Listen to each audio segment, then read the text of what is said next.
Hola, hola, bienvenidos una vez más a Historias de Cuarentena.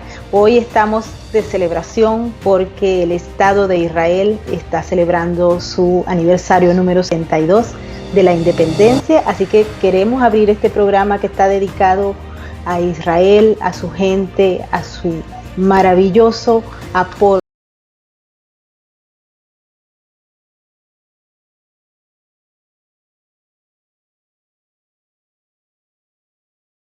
El Masató, 72 aniversario del Estado de Israel. Los que amamos Israel nos sentimos orgullosísimos de todos los logros que se han dado en estos 72 años, así es que de verdad mil bendiciones. Y hoy tenemos un programa especial, me va a acompañar en una entrevista a la embajadora plenipotenciaria del gobierno venezolano, del gobierno interino de Venezuela en Brasil, María Teresa Velandria. Ella va a contarnos sobre lo que está haciendo como trabajo, lo que está trabajando con la diáspora, lo que está alrededor y lo que viene, el plan de transición, etcétera. Y esta entrevista pues la voy a hacer con mi compañero y amigo George Mensar Lozano desde Alemania. George, bienvenido. ¿Cómo estás tú? ¿Cómo te sientes? Muy buenas tardes, Mego, para ti. Me siento bastante bien, contento de compartir nuevamente contigo, con toda la audiencia que te sigue a través de las redes sociales, por supuesto, de estos programas de historias en cuarentena. Sí, historias de cuarentena. ¿Cómo te ha ido en tus últimos días de historia de cuarentena? Bueno, mis días no son muy diferentes a los que no son sin cuarentena, porque yo trabajo realmente desde casa y mi rutina, la única diferencia ha sido tener a la niña aquí que está muy pequeña y al estar las guarderías cerradas, pues nos vemos bastante limitados, ¿no? En cuanto a lo que es la disposición de tiempo para poder trabajar libremente, pero sí, básicamente igual. Excelente. Bueno, ya nosotros en Nueva York estamos a la espera de la reapertura de la ciudad. No sabemos exactamente cuándo va a ocurrir, pero se está preparando todo el mundo. Ya la gente quiere salir a la calle, pero con el tapabocas y con los guantes. Así que eso es importante recordarlo.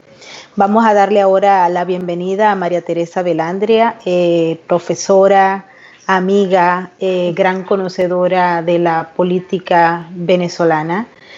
María Teresa, ¿cómo estás? ¿Cómo te trata Brasil? ¿Cómo estás pasando tu cuarentena por allá, por la zona muy cercana a Venezuela?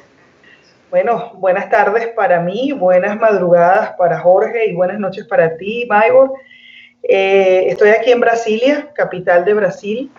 Y bueno, aquí digamos que la cuarentena tiene características diferentes. Y voy a explicar por qué. Brasil es un país continente que tiene 9 millones de kilómetros cuadrados y 220 millones de habitantes. Y tiene zonas que están muy aisladas y zonas que están muy urbanizadas. Entonces, digamos que los estados más poblados tuvieron una cuarentena mucho más rígida, muy parecida a la cuarentena en Europa, es decir, con prohibición absoluta de salir a la calle, se interrumpió el transporte público, el metro, etcétera, ¿no? Pero en otras ciudades donde la densidad de población es menor, se estableció fue el aislamiento social, el mantener la distancia y se cerraron pues los teatros, los cines, los restaurantes, pero la ciudad y las tiendas, ¿no? Los centros comerciales. Pero no era una cuarentena de carácter obligatorio. En la ciudad de Brasilia, donde yo vivo, el gobernador Ibanez Rocha fue el primer gobernador del Estado federal en dictar un decreto mediante el cual se cerraron las escuelas, las universidades, los centros comerciales, es decir, todo aquello que significara aglomeración de personas. Él fue el primero que lo adoptó el 11 de marzo y la curva aquí en el Distrito Federal, esta es una ciudad que no es muy grande, o sea, el Distrito Federal tiene aproximadamente 3 millones de habitantes, el plano piloto tiene 1 millón de habitantes más o menos, y la verdad es que los números se han mantenido dentro de lo que eran las previsiones del secretario de Salud de la Gobernación. Y eso significa que ya a partir del 2 de mayo van a comenzar a funcionar algunas tiendas y se va a, digamos, a flexibilizar un poco el asunto. No así el trabajo administrativo. Esto es una ciudad administrativa, aquí están los ministerios, el centro del poder ejecutivo y del poder legislativo, y los diputados han estado sesionando o bien de manera virtual a través de las plataformas y en algunas pocas sesiones guardando pues la distancia. El Congreso de Brasil es muy grande, tiene 504 diputados, con lo cual no generar una aglomeración dentro de la Cámara no es fácil, pero es una ciudad que tiene una reducción de la actividad muy importante y bueno, guardando la distancia, las embajadas obviamente estamos todas trabajando de manera virtual, estamos haciendo reuniones con los ministerios y con nuestros compañeros embajadores de manera virtual y así lo hemos ido sobrellevando, pues, y sobre todo tratando de transformar este periodo de poca actividad en la calle en un periodo de mucha productividad en la oficina. Buenísimo. ¿Y estás en el espacio donde tú te encuentras? ¿Te ha cambiado obviamente la rutina? O sea, ¿tienes algunas otras actividades que estás haciendo en este momento? Bueno, mira, yo vivo en un hotel en Brasil desde que llegué, porque como es de conocimiento público, la embajada y los consulados siguen todavía bajo el control de funcionarios del régimen y eso no ha sido obstáculo para que podamos trabajar. Es decir, nosotros dijimos, la embajada no es un edificio, la embajada no es una oficina, la embajada es donde la embajadora está y donde la embajadora trabaja. Y en ese sentido nos hemos volcado en el trabajo estrictamente consular. Te diría, estamos haciendo las certificaciones de partidas de nacimiento, las certificaciones de licencias de conducir para que nuestros venezolanos puedan conducir en Brasil una moto o un vehículo y puedan tener una fuente de trabajo. Y nos hemos volcado a producir material intelectual. Tuvimos algunos problemas de conexión, sin embargo, vamos a continuar inmediatamente con la entrevista que tenemos el día de hoy con la embajadora de la presidencia interina de Venezuela en Brasil, María Teresa Belandria. Embajadora, le preguntaba inicialmente sobre cómo están haciendo ustedes los embajadores reconocidos en los países donde se encuentran, principalmente porque sabemos que actualmente la presidencia interina no les está ofreciendo un sueldo ni por lo menos algunas entradas de dinero que pudiesen amortiguar un poco la situación de ustedes en cada uno de los países donde se encuentran. Quisiera conocer entonces un poco cómo están haciendo ustedes para resolver. Recientemente yo conversaba con el embajador aquí en Alemania y él me comentaba que muchas veces él está recibiendo ayuda de los mismos venezolanos quienes le asisten con transporte, de repente con algo para él poder adquirir algunos productos y servicios. Sin embargo, pues sabemos que es bastante duro. ¿Cuál es la situación suya, por ejemplo? Mira, excelente tu pregunta, Jorge, porque me permite explicar. Hay una campaña Misericordia en las redes sociales que hablan de que nosotros obtuvimos cifras millonarias por nuestro trabajo en el exterior. Y yo te debo decir que ninguno de los embajadores tiene salario. Nosotros aceptamos este reto y esta responsabilidad sabiendo que estábamos formando parte de un gobierno interino que no tenía el control de la hacienda pública y en consecuencia no tenía para aprobar un presupuesto de funcionamiento como en un país medianamente normal. Entonces aceptamos ese reto en el entendido de que sabíamos que muchas de las cosas que íbamos a tener que afrontar iban a ser resueltas gracias a la ayuda de otros. Desde el boleto para llegar a Brasil, yo estaba en Washington, Maybor lo recuerda, hasta tener para pagar el Uber y para poder comer. Esta computadora donde yo estoy conectada, que lamentablemente no funciona la cámara, es de una venezolana que me la prestó cuando yo llegué aquí a Brasil. La impresora que yo utilizo para imprimir los documentos oficiales de la embajada es de otro venezolano. Cuando me quedo sin tinta en la embajada, entonces llamo a algún venezolano y le digo, mira, alguien me puede comprar la tinta para la impresora o una resma de papel, y así hemos ido trabajando, ¿no? Con mucha vocación, con mucha entereza y con el conocimiento de que en algún momento las cosas van a cambiar.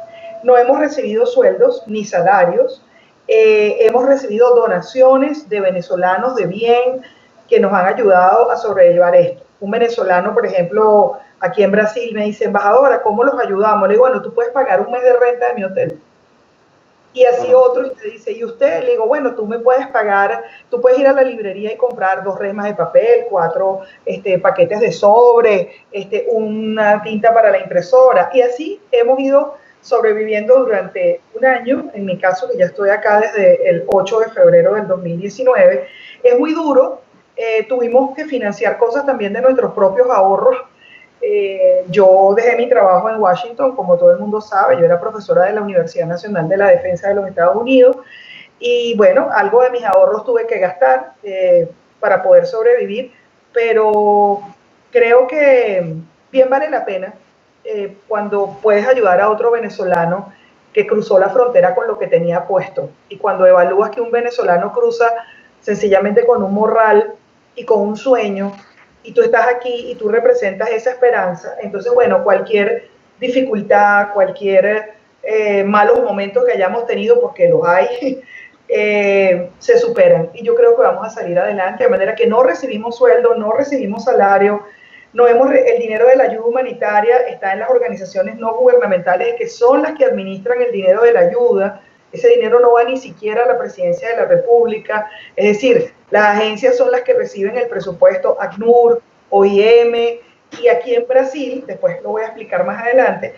ellas son las que reciben el dinero que viene de la ayuda internacional, no nosotros. Nosotros no recibimos dinero de nadie. Pero aclarando entonces, en la Asamblea Nacional no se ha aprobado un presupuesto para cubrir los gastos del servicio exterior del gobierno interino. Está en discusión, Maybor, y está en discusión porque la gente debe comprender que todo trabajo merece una remuneración, y que si bien es cierto que hemos estado más de un año, para decirlo en términos coloquiales venezolanos, a pulmón, también no es menos cierto que esto es un trabajo y que requiere de una remuneración acorde con el trabajo que se desempeña. Pero está en proceso, recordemos que no había contralor, que para poder aprobar un presupuesto y que sea legal, tienes que tener una contraloría a la cual rendir cuentas. Incluso eso impide, por ejemplo, que nosotros podamos cobrar, así sea una tasa pequeña, por la emisión de documentos. Imagínate, si yo emití 200 documentos consulares durante el mes de abril y hubiera podido cobrar, imaginémonos un monto, el equivalente a $10, por lo menos con ese dinero podríamos pagar la luz o podríamos pagar la renta. Pero como no se puede dividir la unidad del tesoro porque queremos hacer las cosas de manera correcta, no podemos recibir ningún tipo de dinero que no tenga una cuenta a la que nosotros luego podamos rendir una cuenta a través del contralor. Entonces esa ha sido un poco la dificultad de este año, que hasta que no se designara un contralor y la Asamblea, de acuerdo al uso y a las competencias que tiene atribuidas en la Constitución, apruebe un presupuesto, no podemos entonces recibir salarios, porque hay que hacer una declaración jurada de patrimonio y establecer cuáles son los salarios, pero eso está en discusión y será cuando la Asamblea lo considere oportuno, habida cuenta de que hay otras emergencias, ¿no? Ahora, embajadora, yo quisiera conocer también si al igual como lo han hecho con los diputados que han recibido, por ejemplo, esta aprobación de este bono por los años que han venido trabajando sin cobrar sueldo, ¿se ha nombrado en alguna oportunidad que ustedes pudiesen recibir también un beneficio similar? No, es que te digo, la discusión está ahorita circunscrita al ámbito de lo que es el trabajo del gobierno interino y de los diputados de la Asamblea Nacional, que tienen 4 años trabajando sin salario. No olvidemos que el régimen les quitó el salario a todos los parlamentarios, les anuló el seguro médico, es decir, hoy un parlamentario que puede ser golpeado en una manifestación, perseguido, no tiene ni siquiera un seguro médico para acudir a un centro de salud privado. Es decir, ellos están luchando por todos nosotros en unas condiciones incluso de pérdida de su libertad, de pérdida de su propia familia, y tampoco tienen un salario. Entonces, yo entiendo que hay una situación de emergencia, todos comprendemos que hay que atender esa emergencia, pero también hay que entender que los trabajos necesitan una remuneración y que los diputados tienen que trabajar a dedicación exclusiva. Es decir, un diputado no puede dedicarse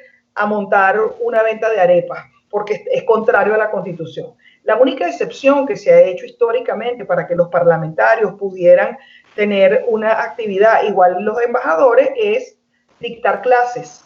Y sin embargo, muchos diputados que dictaron clase durante la democracia en la Universidad Central de Venezuela no percibían salario, porque tú tienes que ser un trabajador de dedicación exclusiva. Lo que pasa es que tenemos 20 años de destrucción institucional. Y entonces, si queremos cambiar el país, hay que recuperar la institucionalidad. Y recuperar la institucionalidad significa que el diputado se dedique plena y exclusivamente a sus labores y no tenga que dedicarse a otras cosas para ver cómo sobrevive, ¿no? Perfectamente. La perspectiva de cuánto durará esto es prácticamente imposible de hacerla. Nadie sabe cómo y cuándo va a haber una caída del régimen de Nicolás Maduro, particularmente por las características que forman parte de la estructura del régimen como tal. Recientemente el gobierno de los Estados Unidos, a través del secretario de Estado, Mike Pompeo, dio a conocer un plan para la transición en Venezuela que había sido discutido o presentado por los representantes de la oposición, de la Asamblea Nacional, en unas conversaciones que tuvieron lugar en Davos primero, luego en Barbados, bajo el auspicio del Reino de Noruega. Eso se discutió, ya vimos cómo el régimen dijo que no aceptaba tal propuesta, como era de preverse, pero se sigue avanzando, se sigue discutiendo.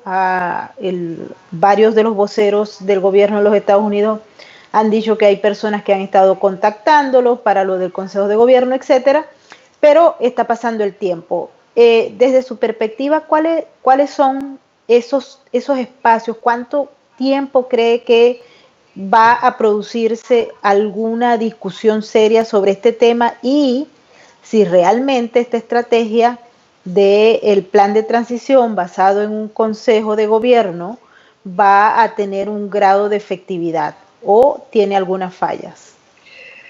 Bueno, Maybor, eso forma parte del tema de la política interna, pero fíjate, durante las discusiones que se llevaron el año pasado adelante, como tú bien señalas, bajo el auspicio del Reino de Noruega, el régimen no las aceptó y fue una propuesta bastante audaz del presidente interino Juan Guaidó proponerle al régimen, bueno, tú te separas del poder, yo me separo del poder y conformamos un Consejo de Estado cuyo único propósito es fijar una fecha de elecciones presidenciales para darle una salida pacífica y democrática a la crisis de Venezuela. Esa propuesta está muy bien diseñada para que haya una salida en los términos a los que ya me hice referencia. Ahora bien, Estados Unidos la presenta un poco más completa de lo que había sido presentada en Barbados y tiene una gran virtud de esta propuesta. Lo que pasa es que quien está lejos del mundo diplomático, digamos, le entra muy duro a las propuestas y cuando tú te sientas a hablar con el grupo de países que nos apoyan, pues la propuesta fue recibida con un enorme beneplácito por parte de la Unión Europea, el grupo de contacto, el mecanismo de Montevideo y también el grupo de Lima. Entonces tú te das cuenta que es una propuesta lo suficientemente fuerte como para contar con el apoyo de todos los países que estaban tratando de tener propuestas por separado. No olvidemos que el año pasado estaba por un lado el grupo de Lima y por otro lado se creó el mecanismo de Montevideo con el gobierno anterior del Uruguay y también el grupo de contacto. Entonces parecía que todos esos esfuerzos estaban dispersos cuando el objetivo era uno solo. Esta propuesta tiene la gran virtud de recoger todas esas sugerencias, recomendaciones, consejos que cada país aportó durante este año del gobierno de transición. Y es una propuesta que cuenta con un amplio respaldo y un enorme consenso de la comunidad internacional, con las excepciones de los países, evidentemente, que siguen apoyando al régimen, que bueno, que lo consideran legítimo, que consideran legítima la elección del 20 de mayo. Pero es una propuesta buena, es una propuesta que de ser aceptada sacaría a Venezuela de la crisis porque se celebrarían unas elecciones limpias, democráticas, transparentes, creíbles, con la participación de todos los partidos políticos, que produciría un resultado de un nuevo gobierno, un nuevo gobierno que podría comenzar la reconstrucción de una Venezuela donde hoy todo está por hacer. Cuando yo converso con los diplomáticos de la Unión Europea o con otros países con los que tengo contacto acá en Brasil, yo les digo, Venezuela es el país de las oportunidades. Venezuela en este momento es como reconstruir un país que pasó por una guerra. todo está por hacerse. Usted va a tener oportunidades de hacer inversiones en un marco, legal, en un marco legítimo y en un marco de promoción de las inversiones, que está todo esto plasmado en el Plan País que presentamos el año pasado, donde el inversionista extranjero va a ser visto como un inversionista al cual se le van a dar las garantías indispensables para el retorno de sus capitales, por ejemplo, cosa que en este momento está negada. Entonces, yo sí creo que es una propuesta que serviría. ¿Cuándo? Bueno, la verdad es que eso no lo sabe nadie, Maigor. Yo creo que tenemos que seguir trabajando cada día para que esto ocurra y con un enorme respaldo de la comunidad internacional, como ya he hecho referencia. Bueno, a pesar de no conocer una fecha en concreto en la cual se pueda saber específicamente cuándo va a culminar entonces esta tragedia de los venezolanos con el régimen de Nicolás Maduro, tengo entendido que recientemente usted se reunió vía videoconferencia con los embajadores del Grupo de Lima. Exactamente, ¿cuáles fueron los temas que trataron? Obviamente hay una crisis mundial con esta pandemia del coronavirus y que está afectando principalmente a los países, y muchos de ellos que están apoyando a los venezolanos que por vía terrestre pues se han dirigido a los diferentes países de América del Sur, de Sudamérica. Entonces, ¿cómo queda actualmente plasmada la ayuda que se está brindando a través del Grupo de Lima a todos los venezolanos que de alguna manera están tratando, incluso por la pérdida de los empleos? Hemos visto cómo muchos venezolanos que se encontraban en Ecuador, en Colombia, están tratando de regresar a Venezuela. Lo mismo está ocurriendo con los que se encuentran en Brasil.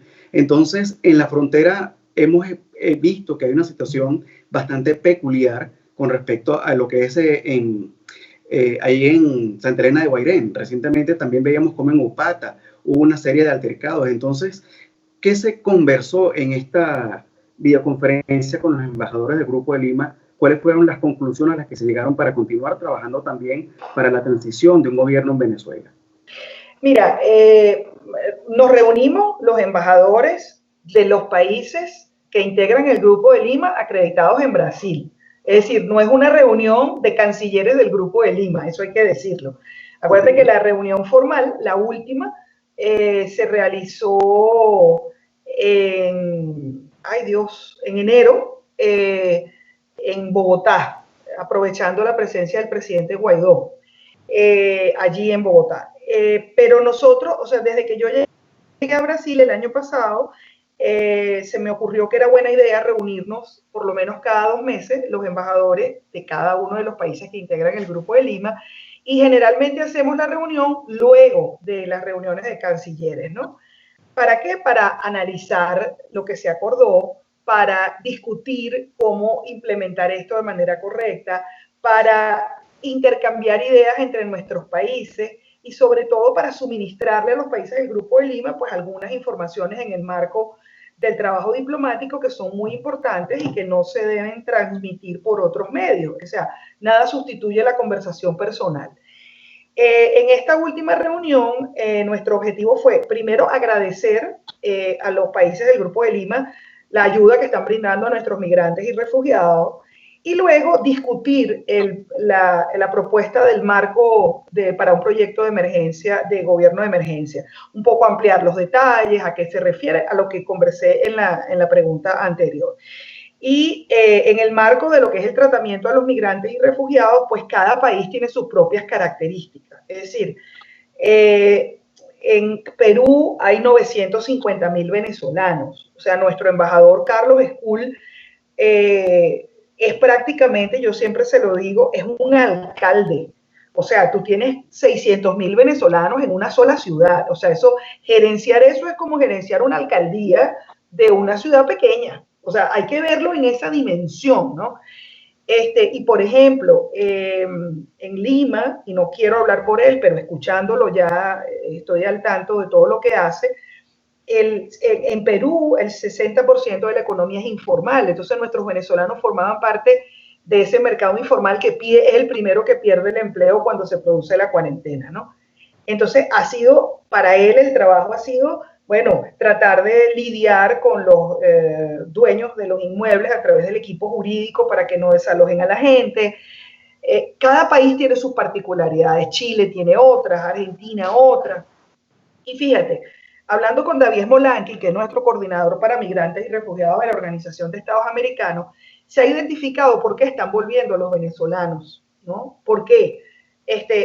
Lo primero que se nos viene a la cabeza es, bueno, porque perdieron el empleo.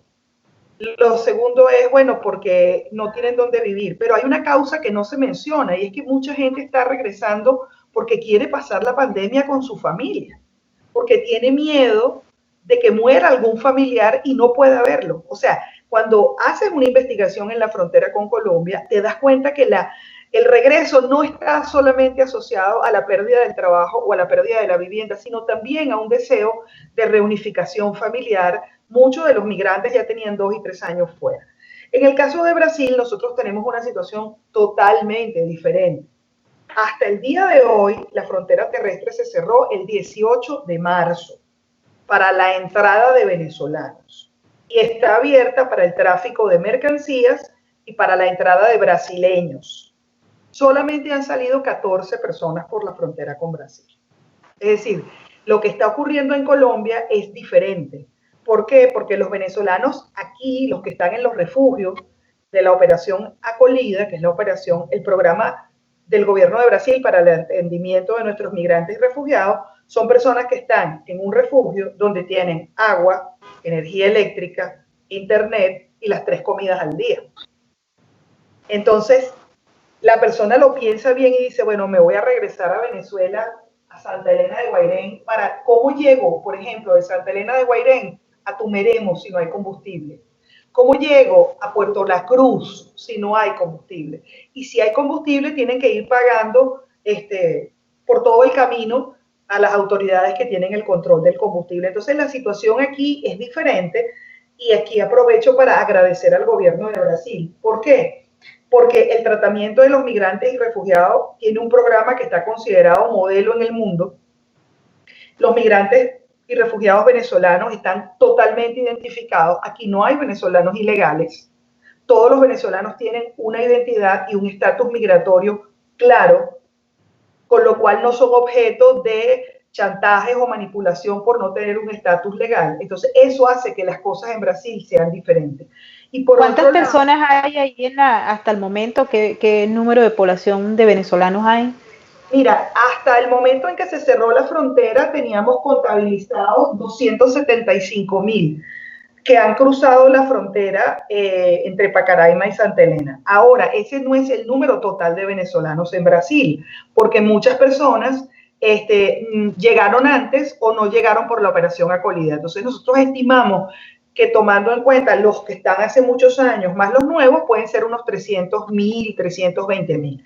Pues bien, esos 280,000 que son o refugiados o tienen residencia temporaria, dependiendo de lo que la persona escogía, pudieron acceder a la ayuda que el gobierno de Brasil dio para todos los brasileños. Es decir, el gobierno de Brasil aprobó 600 reales por 3 meses. Calidades mínimas para poder tener una pernota adecuada, o sea, hablan de maltrato incluso.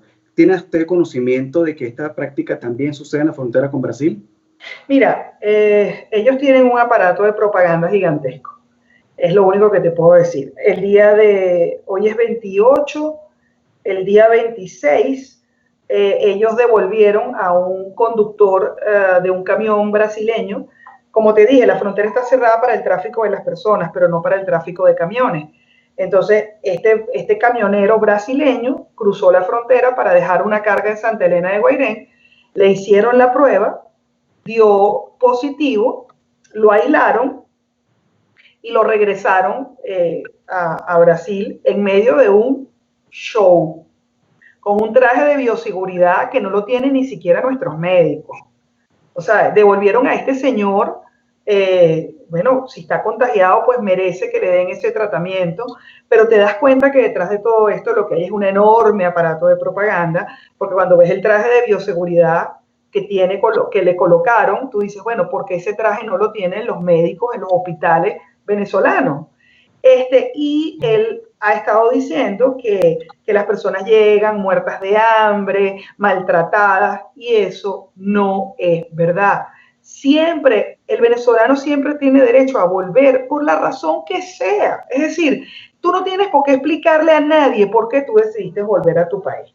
Si fue que te trataron mal, tuviste un amor que no te gustó, no te aprendiste el idioma, no conseguiste trabajo en tu área de profesión. Es decir, las razones para regresar son muchas, pero lo que dicen, que la gente regresa maltratada, eso no es verdad, porque basta ver la gente cómo vive en los refugios, que tienen 3 comidas al día, y ojo, te estoy hablando que hay 10.000 venezolanos en la ciudad de Boavista y Pacaraima, aproximadamente, de los cuales 5.500 están en los refugios y los otros 4.500 están en otro tipo de ocupaciones.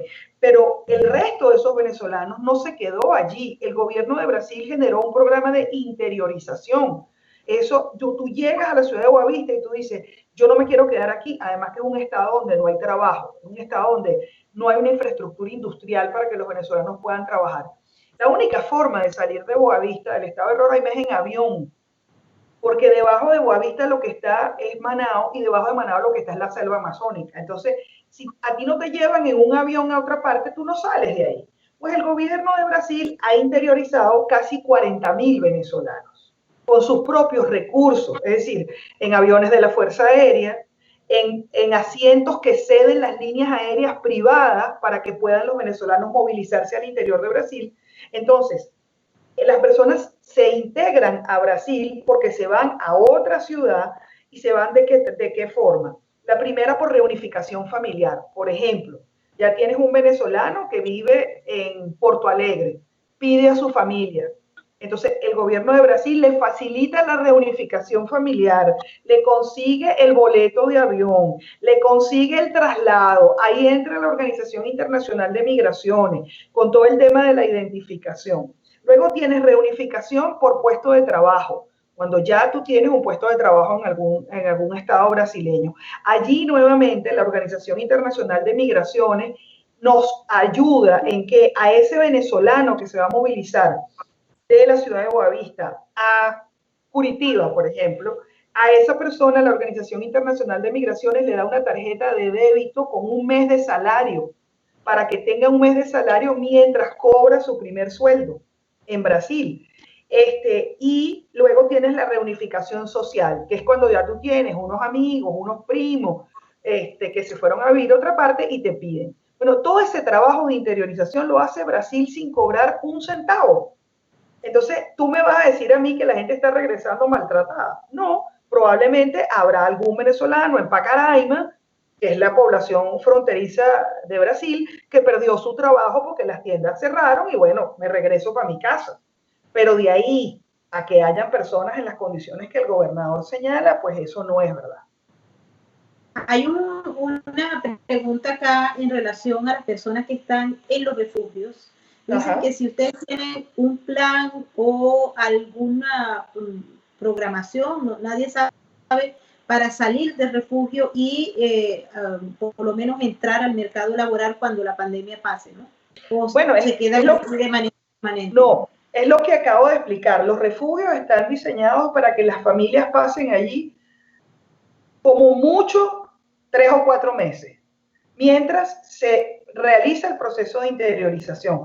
O sea, estamos hablando que han entrado 260.000 y han sido interiorizados solo en un año casi 40.000.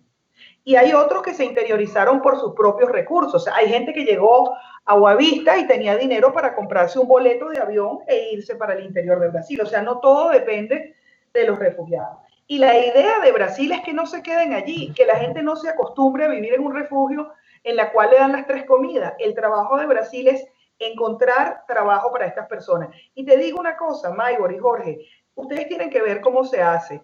El ejército de Brasil, que es el que lidera este proyecto, hizo un convenio con los municipios de Brasil, por ejemplo, y con las empresas privadas.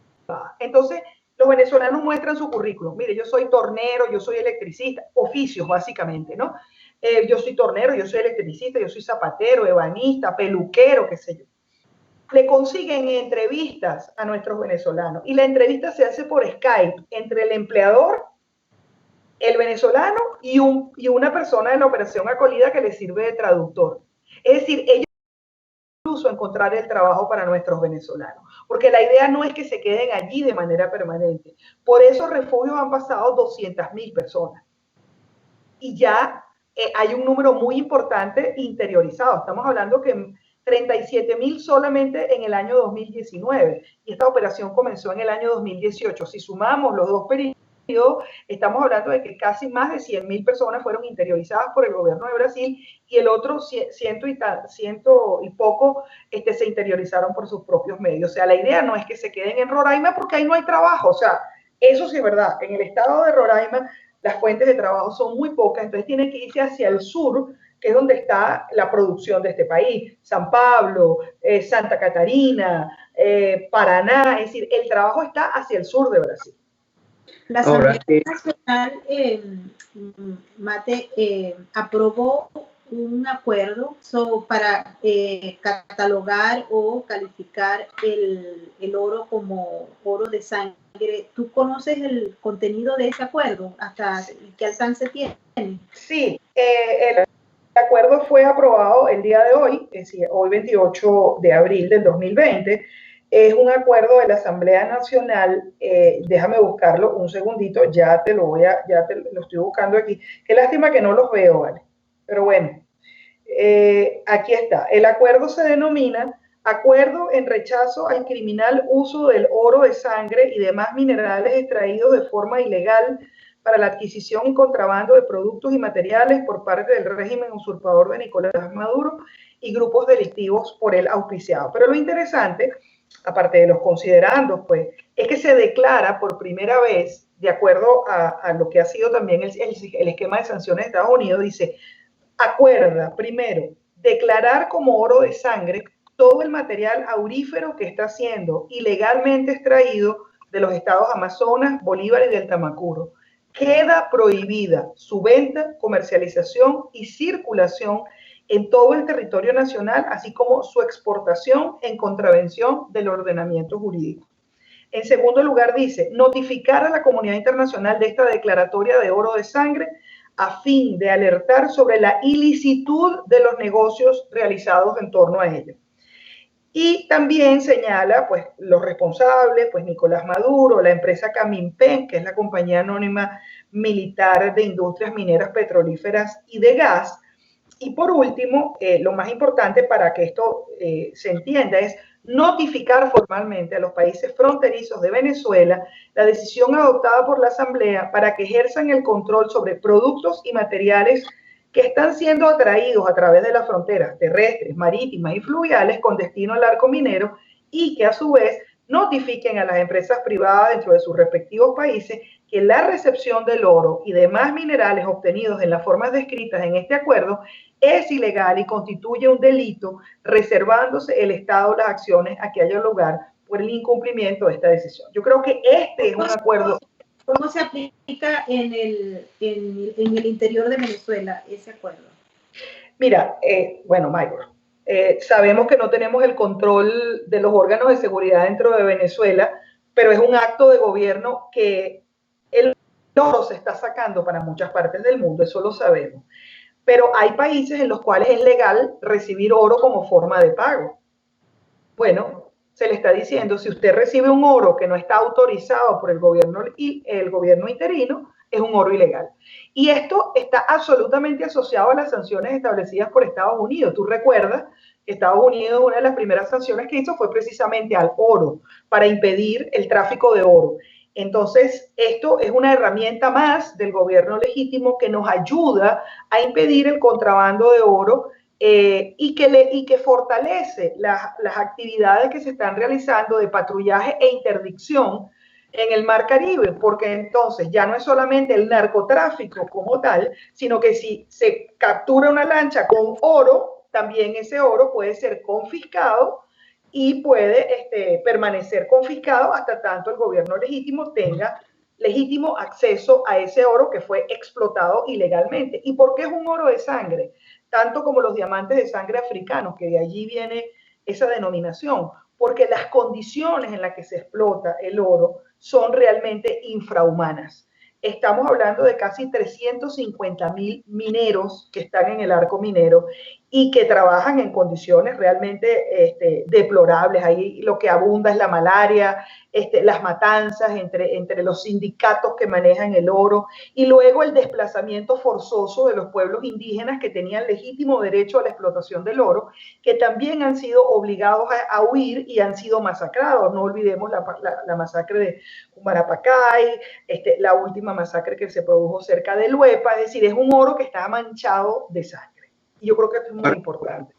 Embajadora, el diputado Américo de Gracia, casualmente y recientemente, él denunciaba que, de hecho, en Tumeremo, las mafias que quieren controlar el oro entre los colectivos de las 3R, así como el Ejército de Liberación Nacional de Colombia, pues han disputado básicamente la lucha por tener el control de esta zona.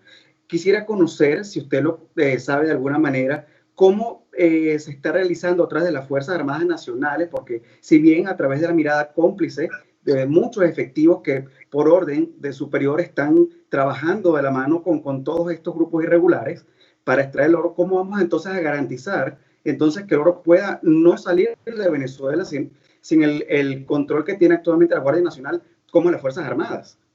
Mira, Jorge, tú no puedes impedir que salga, pero lo puedes capturar cuando salga. O sea, tú no puedes impedir que salga, pero una vez que salga y tú puedas hacer una acción de interdicción, como se está haciendo con el narcotráfico, y tú puedes impedir además que el oro se utilice como método de pago. ¿Entiendes?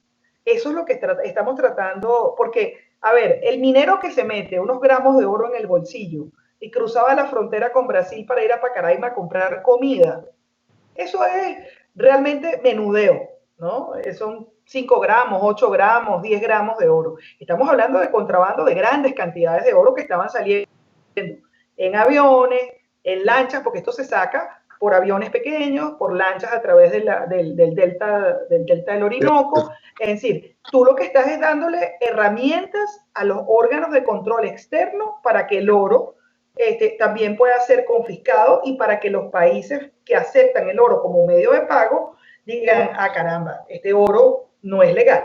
Yo no voy a permitir que se siga pagando mercaderías en oro. Es decir, hay que hacer acciones como esa, bueno, que lo van a seguir haciendo. Bueno, está bien, pero si tú miras, por ejemplo, déjame irme a otro tema, que es muy importante, pero para que veas que las acciones de gobierno que se han tomado sí tienen efecto práctico. La Asamblea Nacional el año pasado, en mayo, dictó un decreto para que se reconocieran los pasaportes venezolanos vencidos, ¿no? Y tú dices, caramba, bueno, hay países que los aceptan y países que no los aceptan. Pero lo interesante es que hay 10 países a los cuales un venezolano con su pasaporte vencido puede ingresar y puede salir. Entonces, que no sea una práctica extendida, porque los países se reservan el derecho soberano de admitir o no admitir extranjeros en su territorio, está bien, pero el día de hoy tú tienes un venezolano en Colombia, en Perú, en Brasil, que con un pasaporte vencido es un ciudadano que está legal. Entonces son acciones de gobierno que sí tienen efecto. Entonces es lo mismo con este acuerdo. Estás declarando el oro de sangre ilegal y le estás diciendo a tus países aliados, por favor notifiquen a las empresas que recibir oro es ilegal. Entonces eso va a tener consecuencias. No dentro de Venezuela, fuera, porque el oro va a seguir saliendo.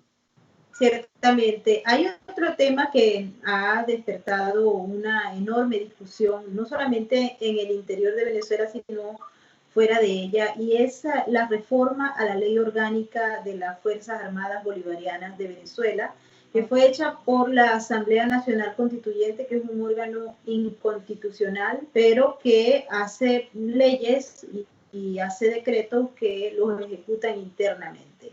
Uno de los problemas más graves que se ve allí es que la milicia bolivariana entra como el quinto componente de las Fuerzas Armadas. Y la milicia bolivariana, cuando se lee lo que eso significa, pues estamos hablando de lo que ellos llaman una unión cívico-militar y también una actividad para la resistencia táctica. Yo sé que la embajadora tiene un amplio conocimiento en materia militar y por eso pues quiero conocer su opinión porque realmente el tema de esta ley ha generado mucha discusión y acá en los Estados Unidos en particular, pues, bastante preocupación. Bueno, mira, la milicia se incorpora por primera vez en la reforma de la Ley Orgánica de la Fuerza Armada en el año 2006. Es decir, a partir del año 2004, Chávez comienza con la idea, luego de los eventos del 2002 y del referéndum del 2004, de crear un componente idéntico a la conformación de las Fuerzas Armadas Revolucionarias Cubanas. E incorpora el concepto de milicia en la reforma del 2010. En 2006 se comienza a discutir y en el 2010 se coloca como un quinto componente inconstitucional, porque el artículo 328 de la Constitución dice: los componentes de la Fuerza Armada son Ejército, Marina, Fuerza Aérea y Guardia Nacional. Con lo cual, la creación de la milicia por la vía de una ley orgánica es contraria a la Constitución. O sea, ya aquella ley era contraria a la Constitución, estando Chávez todavía al mando del país. Luego, ellos diseñan un cambio en la doctrina y el empleo de la Fuerza Armada para poder darle empleo a la milicia y diseñan el denominado Plan Sucre, del que poco se habla, salvo en los ámbitos académicos. Este Plan Sucre tenía como meta se promulga en el año 2012 y ellos tenían una meta que para el año 2019 debían tener 4 millones de milicianos. Es decir, el plan era tener más milicianos que oficiales profesionales, suboficiales profesionales de carrera y tropa profesional y tropa alistada. O sea, al final, la idea era que la milicia sustituyera al ejército profesional. Ejército entendido como ejército, marina y fuerza aérea. Esto evidentemente no lo logran y comienza un proceso de reforma de la Ley Orgánica de la Fuerza Armada que tiene varios elementos. El primero fue la creación del rango del comandante en jefe de la Fuerza Armada. Tradicionalmente nuestros presidentes en América Latina, incluso en Estados Unidos, son comandantes en jefe de la Fuerza Armada. Y eso es un cargo atribuible a la competencia del presidente. No quiere decir que tenga mando operacional sobre la Fuerza Armada, salvo en caso de conflicto. Y sin embargo, pues bien, Chávez, que era comandante, es decir, teniente coronel del ejército, se crea el rango y las competencias de comandante en jefe, y el uniforme, y las charreteras, y todo este tipo de cosas, para tener mando operacional, no solamente desde el Poder Ejecutivo, sino desde el Poder Militar. Y allí él comienza a fortalecer la milicia. En sus primeros momentos, la milicia estaba totalmente controlada por el ejército. Es decir, el parque de armas con las que entrenaban estaba bajo control del ejército. Los oficiales que entrenaban a la milicia eran oficiales del ejército. Y digamos que eso daba cierta tranquilidad en el sentido de que tenías a oficiales profesionales formados en el ejército, todavía en democracia, controlando a este grupo de personas ideologizadas y fanatizadas como son los milicianos. Yo he dicho en mis trabajos de investigación que hay personas que legítimamente les gusta hacer eso. O sea, que quisieron ser militares cuando eran jóvenes y no pudieron. Y les gusta, pues, la idea de ayudar, de colaborar. Eso es lo que nos muestran. Yo siempre lo digo, ¿no? Las personas de la tercera edad, que no saben portar un fusil, que probablemente no tengan un entrenamiento militar importante, pero hay otra parte de la milicia que no nos muestra, que es la que yo creo que sí hay que analizar. En esta última reforma, ellos señalan a la milicia como un componente especial. ¿Eso qué significa? Es decir, que la milicia está por encima del ejército, que la milicia es un componente que tiene mayores competencias que el resto de los componentes. Es decir, ¿qué significa un componente especial? Luego tiene otra característica muy importante, y es que la milicia, cuando tú miras el organigrama de la Fuerza Armada, te reporta directamente al presidente de la República. Es decir, la milicia Si está dentro de los componentes, pues debería tener el mismo organigrama. ¿Eso qué quiere decir? Que tú tienes la milicia, el comandante de la milicia, tienen un órgano operacional que es el Comando Estratégico Operacional y el ministro de la Defensa, ¿verdad? Y el Estado Mayor de la Defensa. Pues, ¿cómo es eso entonces que la milicia le reporta de manera directa al presidente de la República? Eso viene de la época del presidente Chávez. Es decir, eso viene desde la creación y la conformación de la milicia. Entonces, en esta nueva ley, que arranca siendo inconstitucional desde el título, porque te dice Ley Constitucional de la Fuerza Armada Nacional Bolivariana 2020, pues resulta que en ningún artículo de la Constitución de Venezuela se menciona que es una ley constitucional, porque nuestro sistema es un sistema como la pirámide de Kelsen, que toda ley emana de la Constitución. Entonces, el título Ley Constitucional no se usa en Venezuela, no aparece definido ni establecido, ¿no? Luego lo que comentaba, ¿no? Le quieren dar a la milicia una connotación especial, pero no identifican en el proyecto cuál sería realmente el empleo de la milicia, ¿no? ¿Cuál sería la función dentro del sistema integrado de defensa? Ellos participan en la defensa militar, ellos participan en la defensa integral, es decir, ¿dónde colocamos a la milicia no siendo un componente armado profesional con la capacitación que demanda para ejercer la defensa militar del territorio, por ejemplo, en caso de conflicto? Luego, le permiten la ejecución de operaciones específicas, conjuntas, combinadas e integrales ordenadas por el Comando Estratégico Operacional. Eso me lleva al comentario anterior. Cómo un personal que no está debidamente capacitado ni formado en las ciencias y artes militares puede participar de operaciones que son de estricto conocimiento de quien tiene esas competencias, ¿no? Luego lo dice claramente que el empleo se dará y su movilización se realizará cumpliendo órdenes presidenciales, es decir, rompiendo la cadena de mando que emana del ministro de la Defensa y del comandante estratégico operacional. Y finalmente define 3 tipos de oficiales de milicia.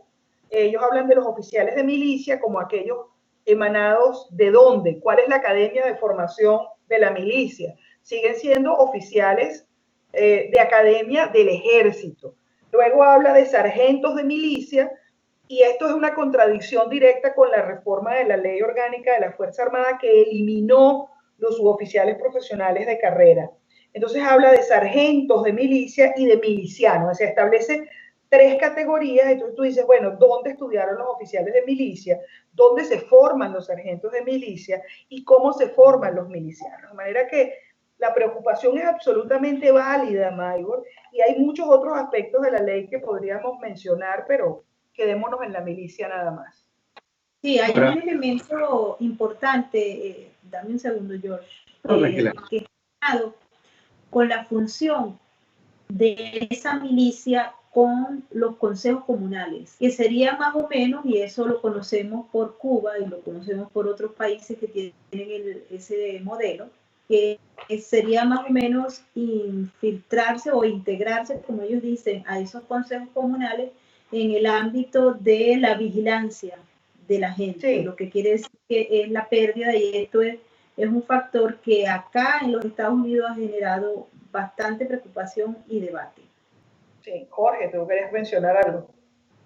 Sí, no, te quería preguntar directamente también, porque si bien hay un descontento que es notable, también se ha hecho evidente por las publicaciones que ha hecho también la periodista Sebastiana Barraez dentro del seno de las Fuerzas Armadas Nacionales con respecto a la milicia. Entonces vemos, por supuesto, que estos milicianos en muchos casos han puesto en ridículo, por decirlo de alguna manera, a las Fuerzas Armadas, dado que se han dado una serie de demostraciones, de prácticas, de entrenamiento que no van acorde a lo que sería un entrenamiento militar de carrera. Obviamente lo que observamos son personas que incluso pueden ser hasta mayores de 60 años, algunas personas que incluso que condiciones físicas no son las mejores como para poder incluso portar un arma, atacar en caso de que haya una invasión hacia el territorio nacional. Entonces, lo que muchas personas tienden a ver, y lo que incluso muchos oficiales de carrera están viendo, es justamente que han convertido en una burla a su institución. Entonces, esto ha generado un gran descontento. ¿Tiene usted alguna idea de qué porcentaje actualmente estaremos hablando de descontento dentro del seno de las Fuerzas Armadas? Mira, Jorge, a mí es una pregunta que siempre me causa, digamos, impresión. En las Fuerzas Armadas no se pueden hacer encuestas. O sea, no hay forma de hacer una encuesta de clima organizacional. Ellos, por sus propias características piramidales y de subordinación, disciplina y obediencia, pues no pueden comentarlo. Pueden decirlo de alguna manera. Yo estuve 10 años en las Fuerzas Armadas. 10. O sea, fueron 10 años muy buenos como profesora de las Fuerzas Armadas de mi país, del Ejército, de lo cual me siento muy orgullosa. Pero eso no es algo que se comente así por un pasillo, y menos ahora con el estado policial que hay, ¿no? Probablemente en el año 93, cuando yo daba clase, 94, pues podías hacer un comentario tomando café y eso no significaba que podías terminar en la DIGESIN. Hoy sí, ¿no? Hoy si un oficial hace un comentario puede terminar en una celda, ¿no? Pero yo creo que ese control que el ejército tuvo, como lo dije al principio de mi explicación, se ha ido diluyendo en el tiempo y quizás otros factores menos entrenados y menos profesionales son los que están entrenando a la milicia. Pero nuevamente, yo creo que en esto hay que separar el trigo de lo demás. Y es que a veces nos muestran lo que ellos quieren que nosotros veamos. Es decir, esos videos donde tú ves una persona de la tercera edad, como tú señalas, con poco entrenamiento físico, con poca capacidad para disparar un arma. Yo siempre digo, esto es lo que ellos quieren que yo vea. ¿Qué es lo que no estamos viendo de la formación de los milicianos? Que no lo graban, que no lo ponen en video, que nadie sabe que está ocurriendo. Entonces yo creo que ese señor que legítimamente tiene 70 años y le parece que está haciendo lo que tiene que hacer, yo ni siquiera creo que tiene que ser objeto de burla. Yo creo que son personas que creen que están haciendo lo correcto. A mí lo que no me gusta es la utilización de eso desde el punto de vista ideológico, y como dice Maybor, es la ideologización y la penetración y volver a las personas informantes de sus propios núcleos de vecinos, y eso en Venezuela ha generado siempre un enorme rechazo, y por eso yo creo que a pesar de que son 20 años tratando de instalar ese sistema de delación, no ha sido exitoso, porque todavía en el fondo de la mente de los venezolanos queda el tema de que yo no voy a denunciar a mis vecinos, pues porque mi vecino a lo mejor fue el que cuando mi hijo estuvo enfermo me llevó al hospital, o cuando mi mamá se enfermó fue el que le dio la sopita. Tú sabes, nosotros todavía tenemos esa manera de ver a nuestros vecinos, y por eso creo que no han triunfado en ese aspecto de que los ciudadanos se vuelvan delatores. Ahora, ¿cómo es y a los delatores les tienen que pagar, ¿no?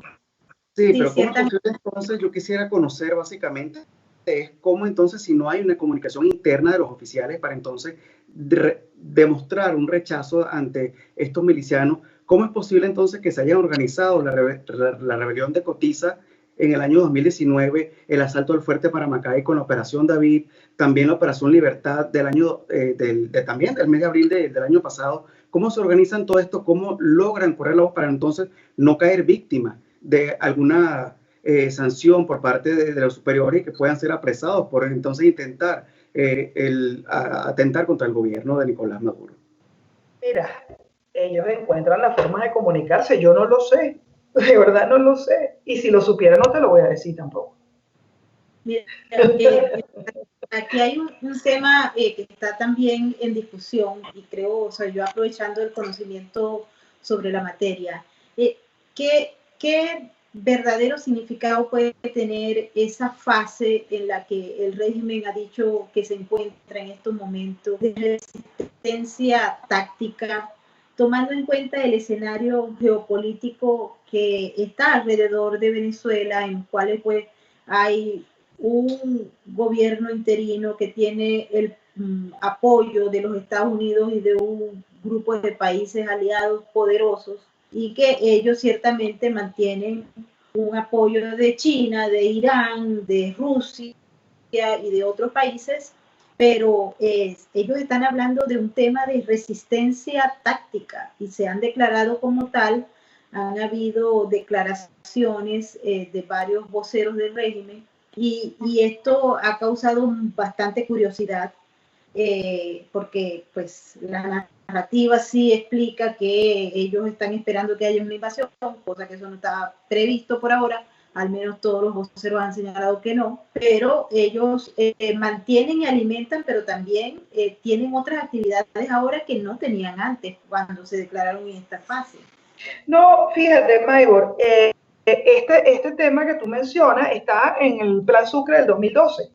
Es decir, cuando cambian la doctrina de empleo de las Fuerzas Armadas de las hipótesis de conflictos tradicionales a la lucha popular prolongada. O sea, cuando tú lees el documento del Plan Sucre del 2012, ese documento es una suerte de rompecabezas donde están mezcladas la doctrina de la lucha popular prolongada revolucionaria clásica, los varios elementos del libro verde de Gaddafi, varios aspectos de la larga marcha de Mao, o sea, de lo que fue la revolución cultural china. Tienes elementos de la revolución islámica del 79 en Irán. Es decir, ese documento recoge como la experiencia de lo que fue la lucha revolucionaria.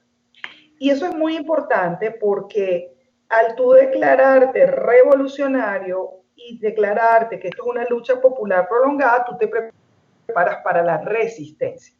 Y la resistencia implica varias cosas. La resistencia implica cambiar el empleo de las Fuerzas Armadas, es decir, que no sean unas fuerzas capaces de reaccionar a una amenaza externa o a una violación de la soberanía territorial de la manera clásica, sino a un empleo de las Fuerzas Armadas en tácticas contraguerrilla, que es lo que es la lucha popular prolongada.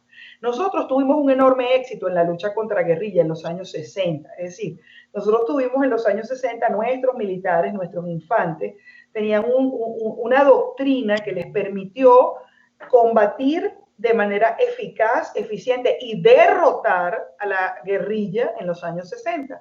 Luego de que ese periodo terminó, las Fuerzas Armadas se volvieron unas Fuerzas Armadas profesionales bajo un empleo donde las hipótesis de conflicto, ¿cuáles eran?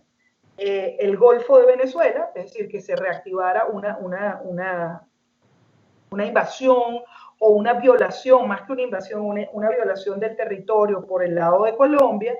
Y siempre esa fue la hipótesis sobre la cual se montó toda la defensa venezolana durante casi 40 años. Es decir, el tema del Golfo se reavivaba cada cierto tiempo y todas las Fuerzas Armadas estaban diseñadas y el empleo estaba elaborado para eso. De hecho, Venezuela, como no podía aumentar su pie de fuerza y Colombia tenía más soldados que Venezuela, Venezuela sustituyó eso, ¿por qué? Por aviones de primera generación y oficiales dispuestos a librar una lucha popular prolongada. Lo que yo estoy viendo en los últimos año y medio o 2 años es que pareciera que están haciendo un nuevo cambio de doctrina, que no está escrito, pero que pareciera que se está tratando como de llevar a un nuevo empleo de la Fuerza Armada. Y creo que esto viene asociado al cambio que se produjo con los equipos militares, con los sistemas de armas y equipos. Es decir, nosotros pasamos de tener proveedores franceses, italianos, norteamericanos, en la época de la democracia, a tener solamente 3 proveedores. Equipos para represión chinos, equipos de alto performance como los aviones Sukhoi y las baterías de misiles de Irán, y algo mucho más pequeño de otros países como las patrulleras que vinieron de España, que bueno, el sistema de armas y equipos se le colocó después. Entonces, cuando tú tienes diferentes sistemas de armas y equipos que entre sí no se comunican, porque son sistemas de software distintos, evidentemente tú tienes que adaptar el empleo de tus Fuerzas Armadas a esos equipos. Cuando miramos los equipos chinos, si los analizamos bien, los equipos chinos tienen unos aviones de entrenamiento, que son los K-8, y luego todo el equipamiento de la Guardia Nacional para la Represión, que todo es chino. los carros ligeros de combate, los fusiles, las bombas lacrimógenas, todo lo que es el equipamiento para represión y para control de orden público. Pero lo fuerte, que es tu fuerte, el sistema de armas de equipo, que es el sistema Sukhoi, y el sistema de misiles, son dos doctrinas diferentes. Una es rusa y la otra es iraní. Entonces, ¿cómo haces tú para que tus Fuerzas Armadas, teniendo esta mixtura de equipos, pueda responder de manera adecuada a las amenazas? Yo sé que esto suena muy académico, pero al final tú dices, bueno, ¿cómo es que yo voy a emplear a mis Fuerzas Armadas en el caso de que ocurra el escenario A, el escenario B y el escenario C? Para mí se está produciendo, esto es una intuición, o sea, no tengo elementos objetivos, sino viendo el comportamiento y los últimos ejercicios que se han hecho, el ejercicio Soberanía 1, el 2, el 3, ese despliegue no se corresponde con la doctrina del Plan Sucre. Parece más bien un despliegue y un tipo de ejercicio muy parecidos a la doctrina de empleo rusa. Entonces, no sé si es que se está produciendo un cambio o se están adaptando al principal proveedor. ¿Y qué pasó con Cuba y esa influencia que tenía sobre el régimen en materia también militar? No, sigue teniendo una enorme influencia, pero la influencia de Cuba es en las compras y en el sistema de inteligencia. Y en lo que fue el sistema, la creación, las Fuerzas Armadas cambiaron su sistema de organización, es decir, la organización clásica que la conocemos, que son divisiones, brigadas, batallones, compañías y pelotones, cambió por regiones de defensa integral, zonas de defensa integral y áreas de defensa integral. Eso es una copia al calco de la forma como están distribuidas las Fuerzas Armadas Revolucionarias de Cuba. Y eso, si ustedes miran el concepto del sistema de defensa territorial, que está en la Ley Orgánica de Seguridad de la Nación, allí, palabras más, palabras menos, exactamente igual al que tiene Cuba. Entonces, sí hay una influencia muy grande, y creo que hay una influencia muy grande en el Plan Sucre del 2012, y creo que hay una influencia muy grande en la conformación de los órganos de inteligencia. Pero en el empleo militar, bueno, no te debería sorprender. ¿Cuál es la doctrina de empleo cubana? También viene de los rusos, que fueron sus principales proveedores de sistemas de armas y equipos durante la Unión de Repúblicas Socialistas Soviéticas. Entonces yo creo que aquí hay una mezcla de cosas que no son tan fáciles de explicar. Sí, definitivamente. Y el tema de Irán también, ¿no? Que en estos últimos meses se ha venido moviendo un poco más y ahora pues ya se habla de prácticamente de una integración muchísimo más cercana de la que existía. Sí, bueno, ellos estuvieron muy activos durante la presidencia de Chávez, empresas, el Banco Internacional de Desarrollo, que tenía una oficina en la avenida Francisco de Miranda, una agencia del Banco Iraní Venezuela, y ahora en estas últimas semana y media que han estado llegando una gran cantidad de vuelos a la península de Paraguaná, pareciera que trayendo repuestos para echar a andar la refinería del Palito. Irán es un país productor de petróleo, un gran productor de petróleo, miembro de la OPEP, de manera que puede estar ayudando al régimen a echar a andar la refinería que está paralizada.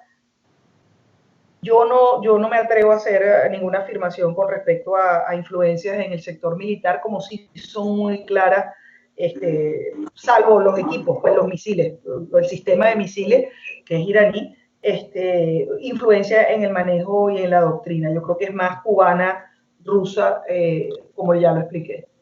Conocedora de lo que es la política exterior venezolana y de la historia de la misma, ¿se ha imaginado una política exterior ya posterior a la caída del régimen? ¿Cómo imaginarla, por ejemplo, para unificar los criterios y romper esta estructura de división geopolítica que persiste en estos momentos y que domina el escenario en estos momentos? Acá en la ONU se ha venido presentando discusiones. La semana pasada fue Rusia, que habló y pidió en el Consejo de Seguridad una discusión sobre Venezuela relacionado justamente con las políticas que está llevando a cabo Estados Unidos en el área de antinarcóticos en el Caribe y en el Pacífico. Y hoy fueron los países de la Unión Europea los que pidieron que se discutiera el tema de la ayuda humanitaria, cómo hacer, y ellos han aclarado justamente al final de la reunión esta tarde, aclararon que tenían preocupación, uno, para que no se politice la ayuda humanitaria, y dos, señalaron que las sanciones que están contra los miembros del régimen en Europa, de la Unión Europea, no impide de ninguna manera que se envíe ayuda humanitaria. Esto se ha venido manipulando, como una buena parte de las cosas se manipulan. Pero, ese movimiento geopolítico que se ve tan cerca hasta en el Consejo de Seguridad, hay un plan estratégico del gobierno interino o a futuro, ese gobierno que vendrá democrático, en el que se pueda unificar toda esa línea para hablar ya de Venezuela como Venezuela y ese otro grupo de países ya no tan cercanos como ahora. Mira, lo interesante de lo que ocurrió hoy es que la reunión fue propuesta por Rusia para hablar de otra cosa. Entonces, nuestro comisionado en la ONU, Miguel Pizarro, hizo un gran trabajo junto a nuestra embajadora Isadora Zubillaga y se hizo jiu-jitsu y terminó siendo favorable la discusión a Venezuela. De manera que cuando tiene gente profesional al frente de un organismo internacional donde hay que manejarse en un escenario mucho más amplio, pues puedes obtener esos pequeños triunfos. Mira, Maybor, yo tuve la oportunidad de dictar una conferencia aquí en el Instituto Río Branco, que es el Centro de Formación de los Diplomáticos Brasileños, y mi conferencia se llamaba La política exterior de Venezuela en dos tiempos. Y yo explicaba cómo había sido la política exterior de la democracia, ¿no? Un poco para que la gente entendiera cómo Venezuela era un actor importante en el ámbito internacional, no solo por el petróleo, que suyo era lo más importante, sino también porque Venezuela era un pivote de democracia sobre el cual gravitaba toda América Latina. Es decir, Venezuela fue el primer país democrático en el año 58, que formó parte de la ayuda que se le dio a otros países para derrocar a las dictaduras. Venezuela fue el país que fundó, junto con otros países, la Organización de las Naciones Unidas, miembro fundador de la OEA. Es decir, Venezuela tenía una participación en el ámbito internacional mucho más extensa que circunscribirlo solamente a la OPEP. Entonces yo explicaba en esa conferencia a estudiantes, a terceros secretarios, cómo había sido la política exterior, luego cómo se transforma esa política exterior durante la era Chávez-Maduro, las alianzas extracontinentales, las alianzas contra natura, es decir, todo este tipo de cosas que tienen una explicación, pero que nos sacaron del concepto de la Venezuela democrática y nos colocaron en el concepto de la Venezuela revolucionaria. Y luego, cómo Venezuela se reinserta en el escenario internacional a partir del 5 de enero del 2019. O sea, esto que ocurrió con la juramentación del presidente Juan Guaidó y el reconocimiento de 56 países, y luego que Venezuela pudiera participar nuevamente en el ámbito internacional como un país democrático, significó un cambio fundamental en lo que habíamos visto en los últimos 20 años. Hacía más de 20 años que no se recibía un presidente de Venezuela en la Casa Blanca. Hacía más de 20 años que no se recibía a un presidente en los principales foros internacionales donde se discuten la geopolítica mundial como Davos. Es decir, estamos retomando, mejorando incluso y andando sobre los pasos de lo que fue la diplomacia, que era una diplomacia, de consenso, democrática, con alianzas comerciales cuando eran necesarias y con alianzas políticas cuando eran indispensables. Yo quiero recordarle a quienes nos ven y a quienes me escuchan que Venezuela era el único país democrático de la OPEP, por ejemplo. Es decir, cuando tú mirabas la OPEP de los años 70, incluso ahora, ¿cuántos son los países democráticos? Nigeria, Ecuador y Venezuela. Los demás eran países con autocracias religiosas. Y sin embargo, Venezuela tenía una maravillosa relación con todos sus socios de la OPEP, musulmanes, chiitas y sunitas, pero también con Israel, al cual reconoció, y hoy celebramos el aniversario de la independencia del Estado de Israel. Y Venezuela tenía buenas relaciones con todos, pragmáticas, basadas en el interés nacional, no en la ideología del presidente de turno.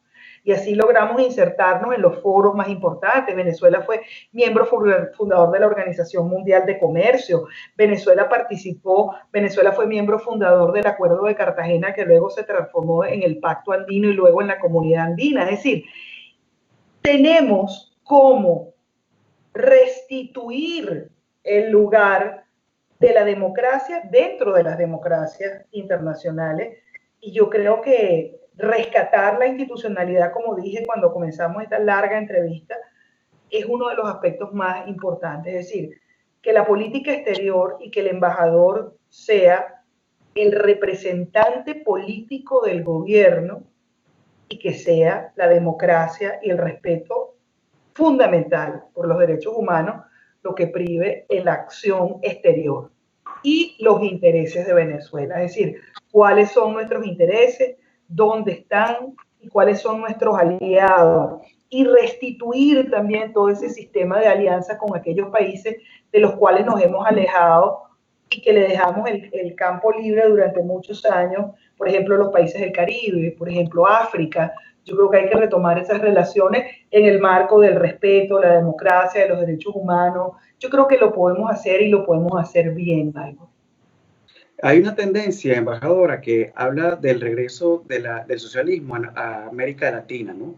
Hemos visto también recientemente cómo casos como el de Argentina, Chile está atravesando una situación bastante peculiar. Vemos también cómo actualmente Brasil también tiene sus problemas actualmente.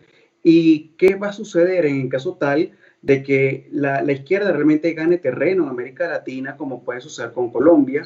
Y ¿cómo podríamos evaluar una transición en Venezuela, dados los escenarios actuales con respecto al Grupo de Lima, todos los logros que se han hecho, pero podrían retroceder? ¿Qué pasa entonces también con los acuerdos andinos que también hay con Venezuela, de restablecerse entonces todas estas condiciones de una práctica ya que está obviamente obsoleta del socialismo, pero que podría nuevamente retornar a nuestro continente americano?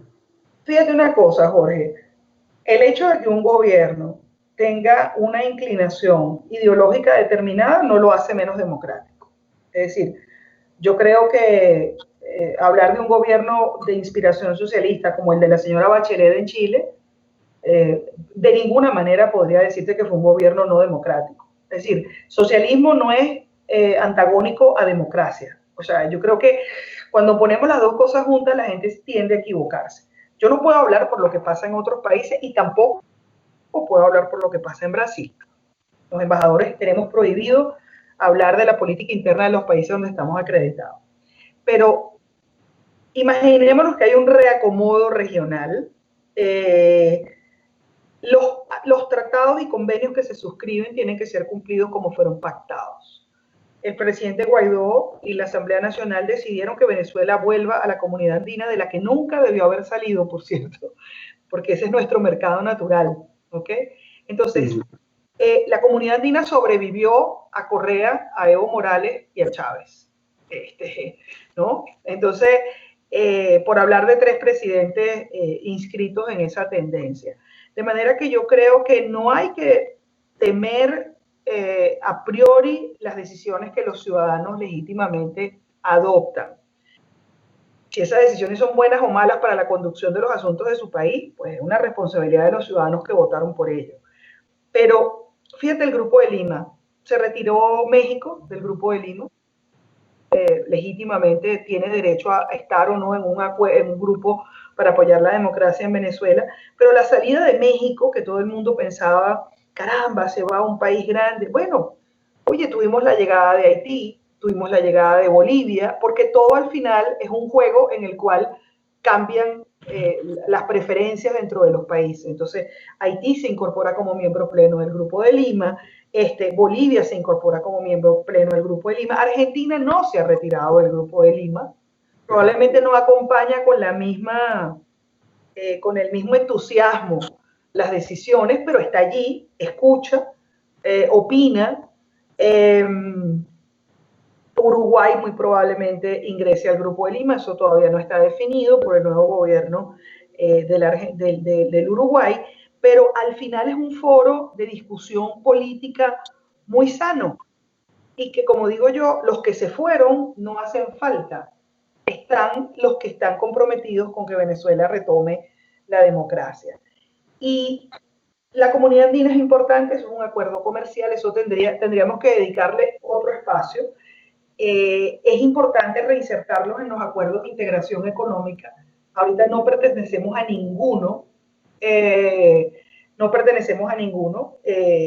Venezuela no es parte de la comunidad andina, Venezuela no es parte del Mercosur, Venezuela no es parte de la Alianza del Pacífico, Venezuela no cumple con los compromisos comerciales de la Organización Mundial de Comercio. Venezuela a lo único que está escrita es a la internacional, el Partido Socialista Unido de Venezuela, como adscripción política a la Internacional Socialista y al Movimiento de Países No Alineados. De resto, Venezuela no es ahora líder de ninguna organización regional ni subregional de integración económica, y eso también es un trabajo por hacer. Nos estamos acercando al final, pero vamos a tomar porque hay demasiados mensajes de la audiencia que señalan o piden explicación sobre el tema de la reunión del Consejo de Seguridad, cuando señaló que miembros del equipo del gobierno interino influyeron para que no se discutiera lo que Rusia había propuesto. La información oficial que ha salido de esta reunión es muy escueta, pero fuentes han señalado que Rusia presentó su propuesta en relación a la negatividad de este grupo de aceptar las posiciones o las políticas informadas por el gobierno de los Estados Unidos de afincar todo lo que es las políticas en contra del narcotráfico en esa área, y los rusos señalaron que eso era una manipulación y que lo que era una política que buscaba tocar o acceder al régimen de Nicolás Maduro. Entonces, la audiencia está preguntando, son muchas las preguntas que hay, pero principalmente cómo fue que influyeron cuando allí estaban los representantes del régimen de Maduro, que son los que están aceptados ahí en la ONU. Pero fíjate, Maybor, así como te dije al principio de nuestra entrevista que no hacía falta tener un edificio, ni una casa, ni un escritorio para trabajar, así estamos trabajando en la ONU. Es decir, nosotros hemos ido ganando espacios gracias a quién, a los países aliados que nos permiten entrar a las reuniones, participar, y además contamos con otra cosa muy importante en la ONU, y es que cuando los encargados del régimen van a hablar, el resto de los países aliados se salen y no los escuchan. Entonces al final le están hablando a la pared. Lo importante del Consejo de Seguridad de hoy es que no se iba a tomar una resolución, es decir, no iba a haber una votación, porque de haberla habido, Rusia hubiera ejercido el derecho de veto, ¿no? Pero lo interesante es que se discutió y que los países europeos, donde Francia, que es miembro permanente del Consejo de Seguridad, y Alemania, que en este momento está dentro del Consejo como miembro no permanente, pues llevaron el caso junto con otros países, incluyendo también a otro miembro del Consejo permanente como Gran Bretaña. Es decir, nosotros tenemos dos aliados fundamentales dentro de los miembros permanentes del Consejo de Seguridad, que es Francia y Gran Bretaña. Entonces, al final, Rusia quería llevar la discusión hacia un punto y terminaron imponiéndose la discusión de aquellos países liderados por Francia y Gran Bretaña, junto con el resto de los países de la Unión Europea que hacen parte del Consejo, donde ahí nos ayudó también un país pequeño como Estonia, obviamente Estados Unidos. O sea, el Consejo de Seguridad tiene 5 miembros permanentes, 3 están con Venezuela, Estados Unidos, Francia y Gran Bretaña. Queda Rusia y China solamente. Ellos no, por eso no era hoy una votación, porque ellos hubieran podido ejercer el veto. Pero lo interesante de allí es que se discute en el Consejo de Seguridad que Venezuela necesita una transición política con unas elecciones presidenciales, tal como fue propuesto en el gobierno de emergencia nacional, que no puede ser un obstáculo la decisión política del régimen para impedir el acceso de la ayuda humanitaria que las agencias internacionales quieren entregar, y además que se pide mayor atención a la crisis venezolana, donde hay una crisis de corrupción, de ineficiencia, pero también de violación de los derechos humanos. Entonces, es muy interesante que Rusia quería proponer lo que tú decías, pero al final la discusión se llevó para otra parte. Las estrategias son muchas, Jorge, entre hablar uno a uno con los embajadores de los países que nos apoyan dentro de Nueva York y también en Ginebra, y luego ir sumando aliados. A lo mejor tú, en una discusión dentro de Naciones Unidas sobre el cambio climático, en este momento no haces tanto énfasis en el lobby que hay que hablar con otros embajadores, pero sí en el tema de derechos humanos, que es muy sensible para la Unión Europea, etc. Entonces, dependiendo de la temática, tú haces el esfuerzo del lobby. Eso por una parte. Y por otro, el apoyo fundamental de los países que reconocen al presidente Guaidó, o sea, de nuestros aliados. El embajador de Brasil en la ONU, por ejemplo, es un gran aliado que le abre puertas a nuestros representantes, que permite que entren a las reuniones y que además nos ayuda en el lobby que se hace con otros embajadores, el embajador de los Estados Unidos, el de Gran Bretaña, el de Francia. Es decir, esto es un trabajo en equipo para ayudar a Venezuela. Bueno, le queremos dar las gracias a la embajadora del gobierno interino en Brasil. Bueno, la verdad es que ella tiene tantos temas sobre los cuales puede discutir que podríamos estar aquí horas y horas y horas sin cansarnos, porque sencillamente su conversación es fascinante. Pero hemos llegado al final, así que muchísimas gracias de verdad por haber participado. Muchísimas gracias, Jorge, quien nos acompaña en estas entrevistas, en esta y en las próximas que vendrán. No sé si tienes algunos mensajes finales. ¿Jorge o yo? La invitada. Mira, gracias por el espacio, Maybor. Lamento mucho que no me hayan visto. La cámara nunca funcionó, lo intentamos por mi teléfono, lo intentamos por un iPad y lamentablemente que tu audiencia no... yo soy muy expresiva con las manos, quienes me conocen saben que hablo con las manos y explico las cosas.